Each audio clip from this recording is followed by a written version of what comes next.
E aí, quando a gente fala em um processo de incorporação, ele normalmente inicia principalmente pelo lado do levantamento topográfico, né? Que é ali que vai te dar as principais referências de como fazer para legalizar o meu terreno, né? E é um processo, né, historicamente um pouco moroso, e como que funciona, como que funciona dentro da Alphaville hoje em dia, essa parte desse início do topográfico, como que vocês já implantaram alguma tecnologia, vocês atuam com uma tecnologia nesse instante já? Tá. Na verdade, nossa dor começava um pouquinho antes, né? O que acontece? Lá na Alphaville, a gente trabalha muito com o modelo de parceria imobiliária. Então, a gente não compra o terreno, a gente faz a parceria.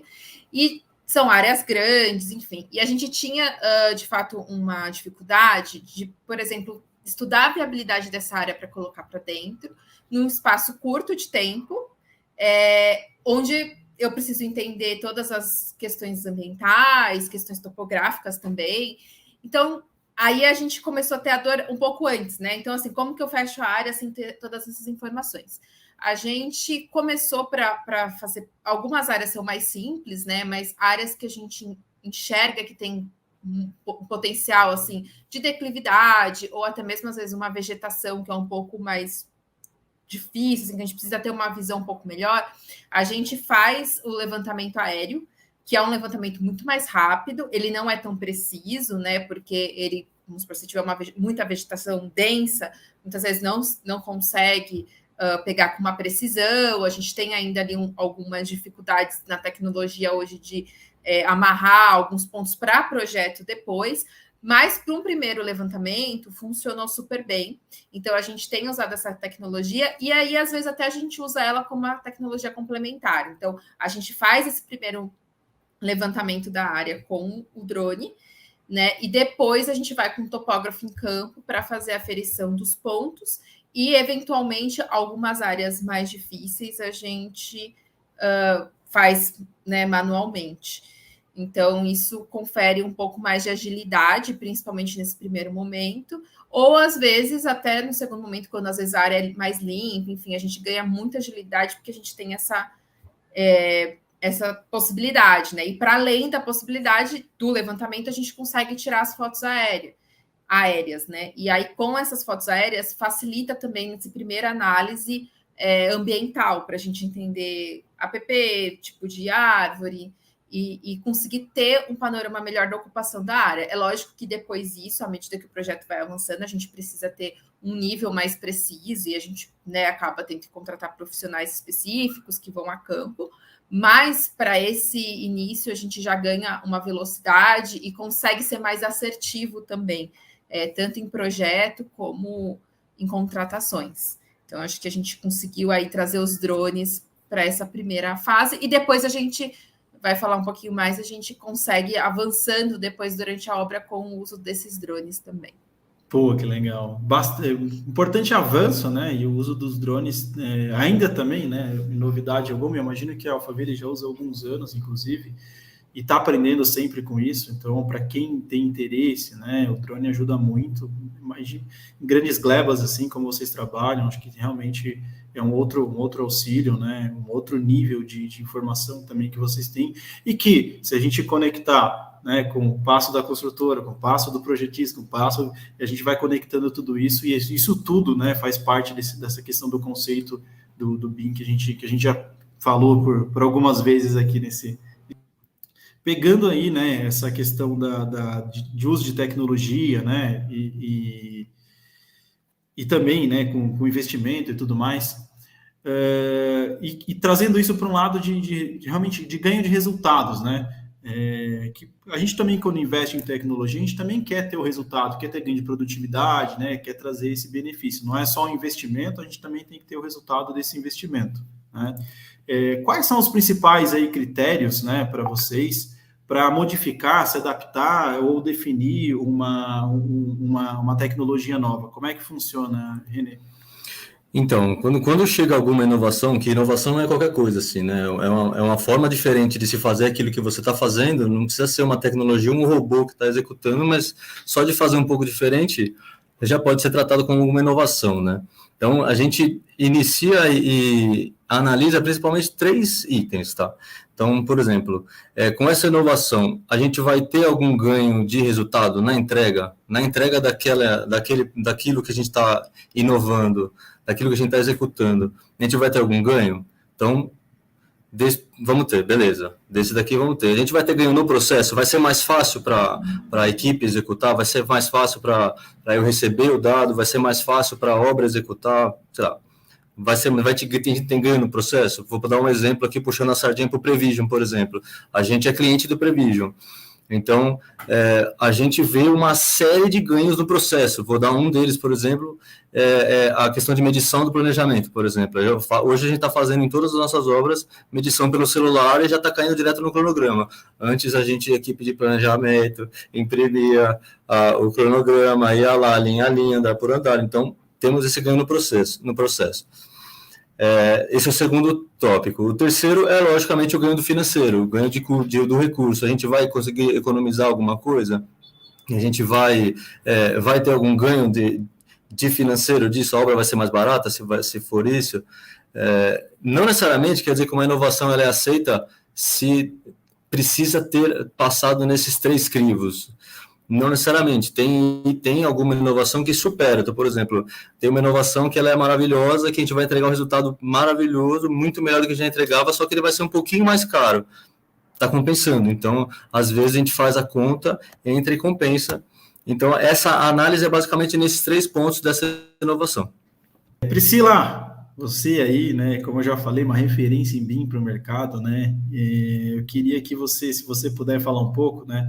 Para quem está começando, né? Para quem vai começar uma jornada, a gente sabe que o nosso mercado ainda está ganhando muita maturidade, tanto em processo quanto pessoas e em tecnologia, né? Para quem está começando, né? O que você entende como ponto de partida? O que para você é o ideal para quem quer agora realmente caminhar nesse conceito, aprender um pouco mais, investir nesse conceito?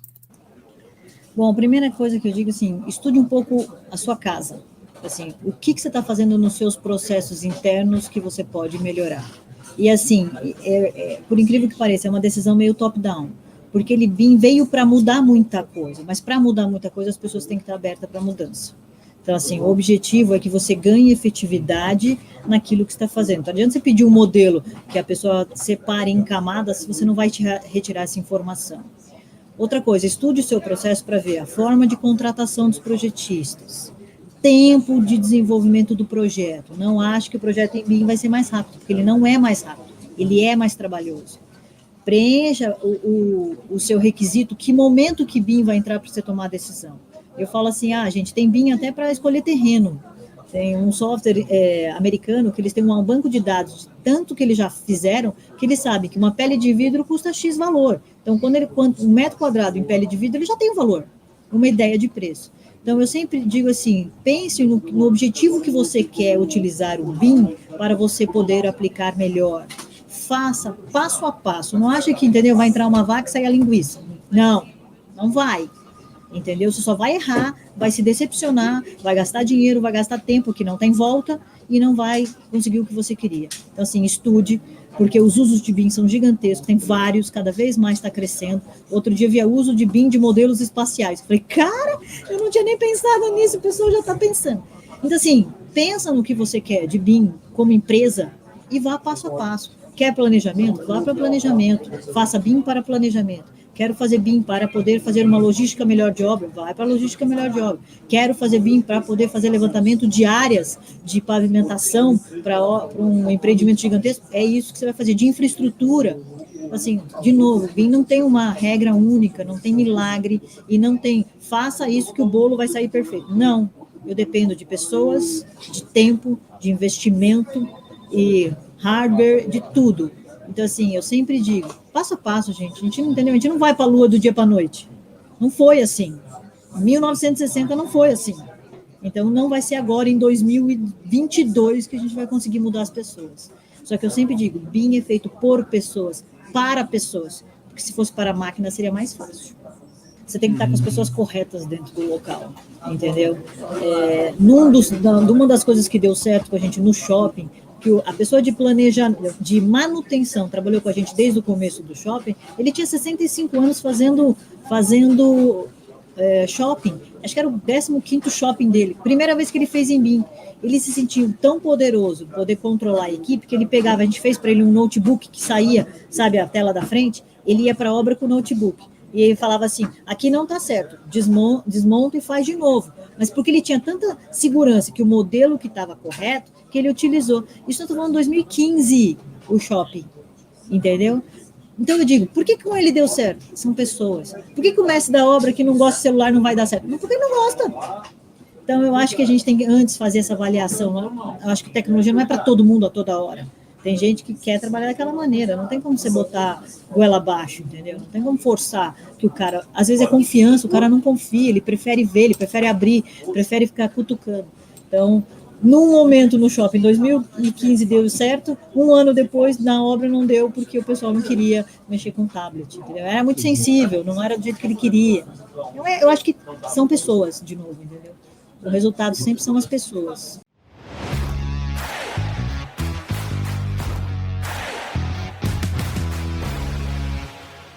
A primeira pergunta, turma, que eu queria direcionar a todos, e fiquem à vontade para responder cada um na sua vez, é assim, das empresas Vista, Tático e Álvares e Marçal, que tecnologias vocês já utilizam no seu dia a dia? E que benefícios e desafios vocês observam nessa relação dos serviços com a tecnologia? Acaba não tendo, né, um software, né? Acho que aqui a gente trabalha com um leque de softwares, né, muito na linha do que a gente até tinha conversado. Na verdade, quais são as dores que a gente quer, né, endereçar, né? Então, quando a gente está falando de construção hoje, né, os clientes, cada um tem uma dor diferente, né? Seja uma gestão de portfólio, né, seja uma gestão de risco, seja um desenvolvimento de um cronograma de maneira mais amigável, né, onde a gente conecta com a Prevision, ou então seja, enfim, diversas soluções que elas vão estar muito atreladas a qual a dor que eu quero resolver, né? É uma dor de qualidade, é uma dor logística. Então, acho que o grande ponto, né, é entender que a tecnologia ela veio para ajudar uma dor, né, e eu endereçar essa dor através de tecnologia é uma das soluções aí que a gente vem trabalhando, e não tem certo e errado, né? Acho que tem aquilo que vai melhor se encaixar, né, a necessidade do cliente, como é que a gente consegue, via uma consultoria, né, endereçar da melhor forma, conectar com a estratégia, conectar com pessoas, criar uma implementação amigável, né? A gente está falando muito dos 4 pilares também que endereçam o BIM, né? Processos, pessoas, política e tecnologia. A gente sempre costuma dizer que a tecnologia ela vem depois de um modelo de gestão, ela vem depois das regras de negócio. Então, a gente precisa entender realmente qual é o modelo de gestão, assim como o Brian trouxe a questão das dores dos nossos clientes. Então, a gente, em função das dores, a gente cria um modelo de gestão. Desse modelo de gestão, a gente tem uma fase na nossa consultoria que a gente denomina de BIM Solution, que é onde a gente vai a mercado fazer a busca de tecnologia que seja aderente ao modelo de gestão.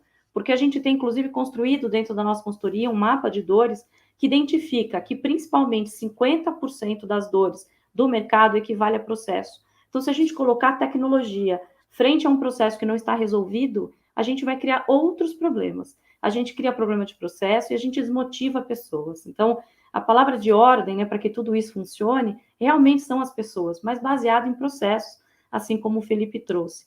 A gente tem muita conexão com a Prevision em diversos clientes, né, que realmente tem um modelo de gestão que a Prevision tem essa aderência, essa conexão, mas assim como diversas oportunidades de tecnologia, como o Brian trouxe, a gente vê muito no mercado que a gente precisa ter tecnologias integradas, porque uma tecnologia não resolve o modelo de gestão.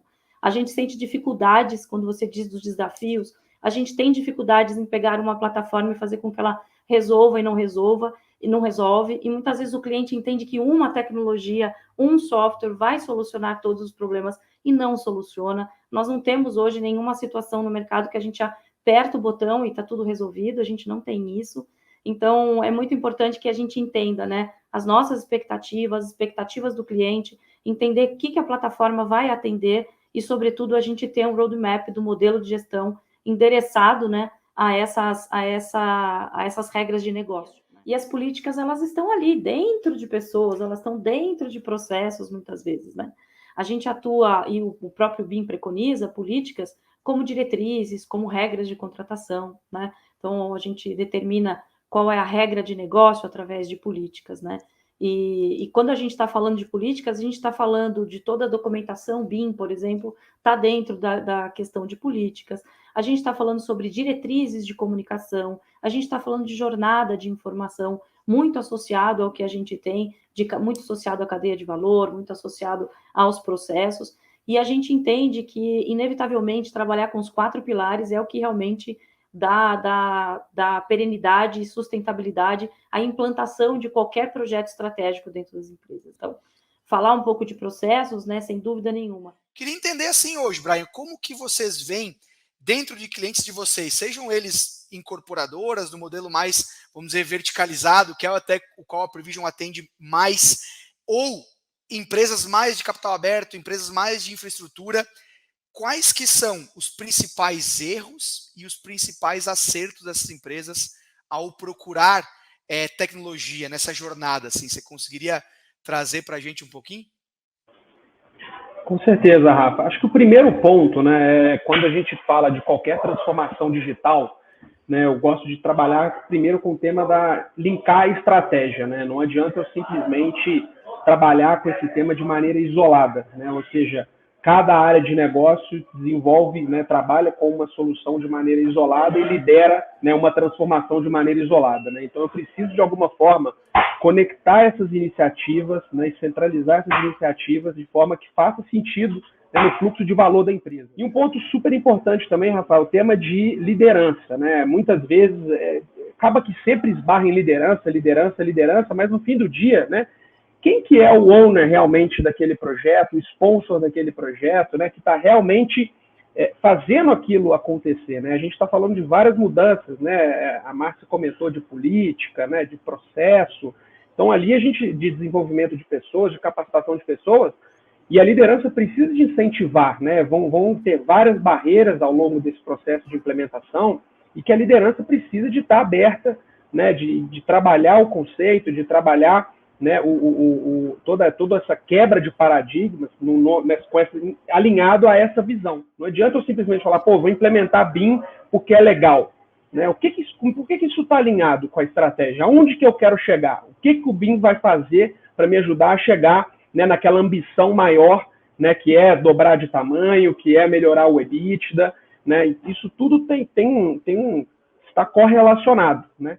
Sem ser um diretor, sem ser uma pessoa, né, que lidera um time, eu posso me tornar um líder de um projeto, um líder de mudança, né? Eu acho que esse é um ponto chave, assim, quando a gente coloca, olhando um pouco para a realidade da Prevision, e traz uma ferramenta para a mão de um engenheiro, uma engenheira que está ou é recém-formado, ou assim, já tem uma experiência, mas quer dar um salto ali nessa área, por exemplo, planejamento, a gente percebe que a pessoa ela não precisa ser um cargo super alto para conseguir, com a sua boa vontade, fazer isso, né? Ela precisa sim estar alinhada, olhar para o objetivo final, não ficar olhando para aquele micro-objetivo também, né? Não ficar só aqui no curto prazo, olhar para uma visão de longo prazo também, ter um pouco mais de sentimento de dono, que é meio clichê, mas, cara, é o que a gente às vezes sente falta, assim, quando a gente provoca os engenheiras e de planejamento, de obra, ou mesmo, às vezes tem alguma diretoria, aquela visão de, cara, não, eu quero fazer mudar, e eu vou até o fim, vou gastar minha energia completa aqui para fazer isso acontecer. Não, vamos lá, Rafa. Eu acho que esse ponto que eu vou trazer um pouco para o sentimento de dono, tá? E a relação entre usar, por exemplo, um Prevision ou algum outro software, o ponto fundamental que a gente vê das empresas que dão certo com o planejamento Lean, ou planejamento com Prevision, é começar esse processo sem até a tecnologia. É entender, eu tenho um planejamento talvez falho, ou um planejamento que me dá muita dor de cabeça lá no final da obra, aquela famosa entrega que está 99% medido da obra, vai fazer o checklist de entrega e não acaba mais, enfim. E aí a pessoa ela busca essa melhoria por uma dor própria. E, claro, é muito importante que essa dor própria esteja integrada com as políticas e com a gestão da empresa, e ela vai buscar essa mudança. Então, assim, alterador e buscar a mudança, ela vai começar a gastar essa energia, enfim, com afinco, e ela vai começar a evoluir. talvez o primeiro passo dela seja fazer uma linha de balanço, ter um cronograma mais visual. Pô, mas depois da linha de balanço eu preciso resolver minhas restrições. Tem alguma plataforma que vamos dizer, me auxilie? E aí, sendo um pouco mais técnico, talvez eu tenha uma linha no balanço no Excel e um gerenciamento de restrições no Trello. Daqui a pouco eu tenho que vincular tudo isso que eu estou fazendo em obra com o pessoal lá do escritório.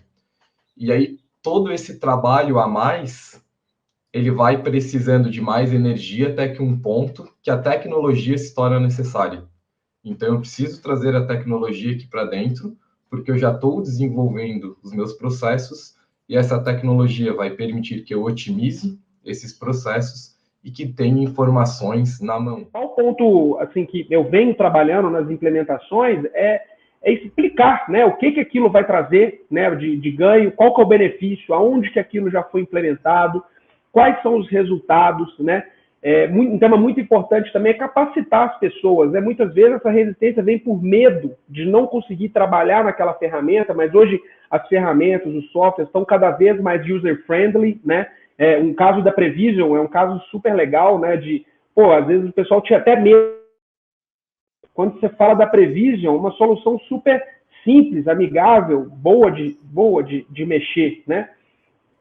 E acho que alguns pontos que eu vejo que realmente dificultam no dia a dia, e essa quebra de paradigma ela tem que ser, né, trabalhada através de promover, né, o entendimento do time, desenvolver o talento e capacidades, a liderança, de novo, precisa de reforçar a necessidade e ter mecanismos também de reforço, né, Rafael? Então, como eu comentei, né, toda implementação está linkada à estratégia, tem um porquê que eu estou implementando aquilo, né? Então, a liderança precisa de estar reforçando a necessidade daquilo, né? Por que eu estou fazendo? A questão da capacitação de pessoas, eu trago também a capacitação da própria liderança, né?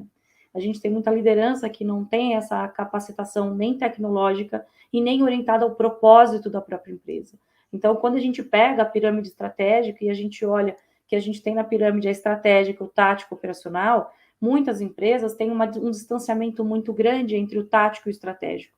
E, como consequência, a gente não consegue, a liderança, né, que está no nível tático, passar a essência para o nível operacional.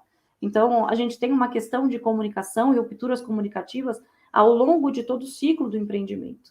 E, além disso, a gente não tem, muitas vezes, uma ligação horizontal. A gente ainda tem empresas que estão trabalhando não numa comunicação horizontal, e também a gente falou muito sobre a questão de contexto, né?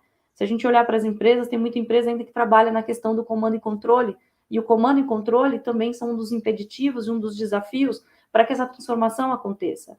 E quando a gente busca a transformação baseada em contexto, a gente tem baseado no propósito e totalmente baseado na inteligência, no performance, e assim as pessoas vão ser mais motivadas a eliminar qualquer atividade que seja operacional. Então, basta ter um entendimento de que eu estou eliminando o operacional porque eu vou fazer mais com menos e eu vou entregar mais valor para a empresa, mais valor para o cliente, e como consequência vai melhorar a minha remuneração, vai melhorar e vai me manter mais vivo dentro da empresa, porque eu vou poder entregar mais e melhor para a empresa. Então, quer dizer, eu acho que está faltando, sim, principalmente da nossa parte como consultoria, a gente tem esse papel em levar essa inteligência para as empresas. Vocês, como empresa de tecnologia, também levar isso, que a tecnologia ela não substitui modelo de gestão, ao contrário, ela tem que estar aderente, ela complementa. A tecnologia, ela apoia a informação para tomar decisão.